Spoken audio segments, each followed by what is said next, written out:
បងប្អូននេះក៏យើងមានដែរប្រភេទដងអណ្ដាសុំទោសបងប្អូនដង Batman ដង Batman បងប្អូនណាប្រភេទក្បាលតាគៀប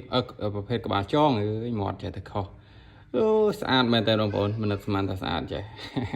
ហើយមានទាំងនេះពណ៌ខ្មៅទៀតបងប្អូនណាពណ៌ខ្មៅអែបមែនតើយើងថតតែមួយនេះសិនទៅដោយសារដងនេះត្រូវចេញទៅបងនៅខាង Private ស្មាត់180អញ្ចឹងដងនេះគឺគេធ្វើតម្រូវប្រភេទលេងមុំ180តែម្ដងក្បាលនេះ77ត្រឹមបងប្អូនណាពីខាងនេះមកខាងនេះ